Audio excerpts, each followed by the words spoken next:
Hey everyone, welcome back to Corporate Decoder, the place where we decode the confusing language of corporate finance. And today we're diving into AFLAC Incorporated's latest report, which involves some fancy footwork with trusts and securities you might not expect from your favorite duck company. So AFLAC just dropped a current report, an 8K, which usually means something pretty significant happened that the public needs to know about right away. Think of it like a company's rapid alert system. And this report is all about events that went down on August 27, 2025. Now, AFLAC is a big name, offering insurance and financial services, and while they might seem straightforward, this report shows they're also pretty creative with how they manage their money, especially when it comes to securing funds for the future. They're listed on the New York Stock Exchange under the ticker AFL, and a lot of people know them for their insurance products.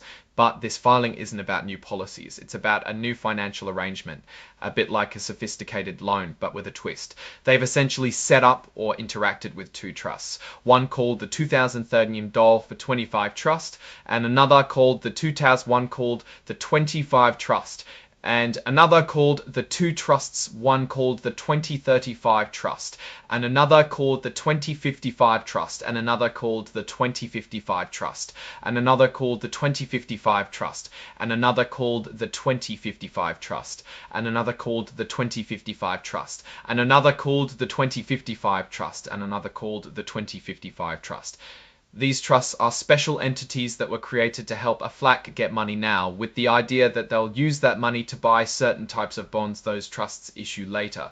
This section is basically the heart of the filing, explaining how AFLAC has either taken on a direct debt or created an obligation that doesn't immediately show up on their main balance sheet, but still affects their finances. It's all about setting up a way to get a lot of cash. On that August day, AFLAC, through its facilitators and with the help of investment banks, actually sold $1 billion worth of these special trust securities. These are called pre-capitalized trust securities, or PCAPs for short. Think of them as IOUs from the trusts that are backed by AFLAC's promise to buy long-term bonds later. The first of these, the 2035 PCAPs, are tied to AFLAC's ability to issue, and the trust's ability to buy $1 billion in 525 $1 ability to hedge for Safety. This facility gives them a window of 10 years to decide when to actually lock in this funding. It's like having a credit line ready to go, but instead of cash, they are pre-committing to buy debt. And it gets even more interesting because AFLAC did almost the exact same thing with a second trust, the 2055 Trust. This time they're dealing with another $1 billion but tied to 599 1% senior. Notes that are due all the way in 25. This arrangement gives them a much longer runway. 30 years to exercise their option to issue these notes. They also have to pay a facility fee here a bit higher at 1.18% per year. So in total, AFLAC has set up a way to potentially raise $2 billion total. A felicitous long-term commitment stretching out for decades. Now, who can buy these PCAPs? Not just anyone. These are restricted securities only available to very specific large financial players. Think big investment funds that manage a lot of money and meet strict criteria.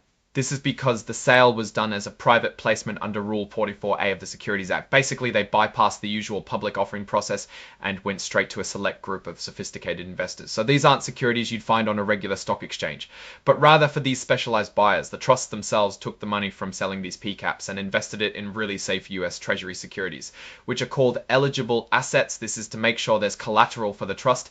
Here's the core of the deal. Each facility agreement gives AFLAC, the company, what's called an issuance right.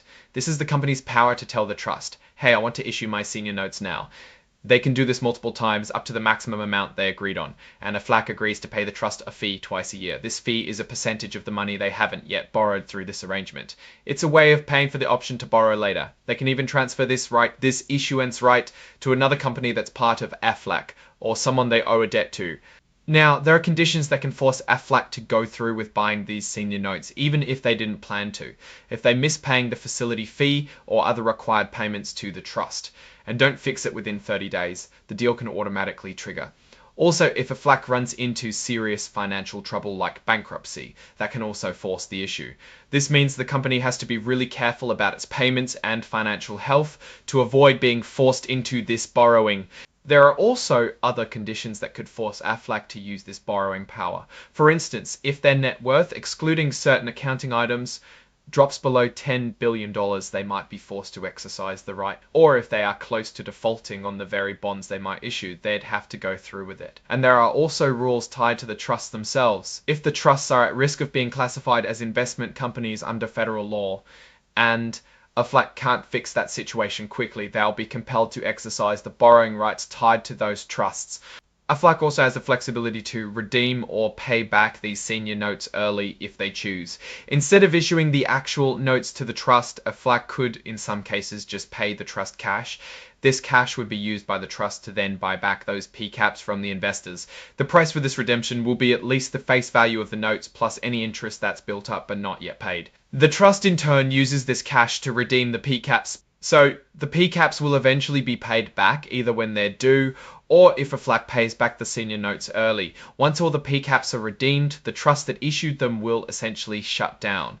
This whole structure is a bit like a financial shell game designed to provide AFLAC with flexible access to capital over very long periods, while managing the associated costs and risks through fees and specific contractual triggers. And finally, the report is signed off by a senior vice president and a chief accounting officer. This confirms that the company is the one making these statements and that someone in a high-level financial role is attesting to the accuracy of this filing. Now, looking at this whole setup, AFLAC is showing some serious financial engineering prowess. They've essentially secured a massive $2 billion credit line, but with very long-term commitments and specific conditions. This is a strategic move to ensure they have access to funds for major initiatives or to manage their overall debt structure over the next few decades. The fact they're using multiple trusts in these PCAPs suggests they've carefully considered the costs, benefits, and risks. The facility fees, while seemingly small percentages, add up to a significant amount of money paid annually for the option to borrow. It's a way for them to lock in interest rates and have funding available, but it comes at a cost. The company's strong credit rating and established market position likely allowed them to strike these favorable long-term deals. The key risks involve AFLAC's ability to manage its financial health to avoid those mandatory exercise triggers, and of course the long-term interest rates and have funding available, but it comes at a cost. The company's strong credit rating and established market position likely allowed them to strike these favorable long-term interest rates and have funding available, but it comes at a cost. Alright, that's our breakdown of AFLAC's latest filing. What's your take on these complex funding arrangements and what they signal for the company's future? Drop your thoughts in the comments.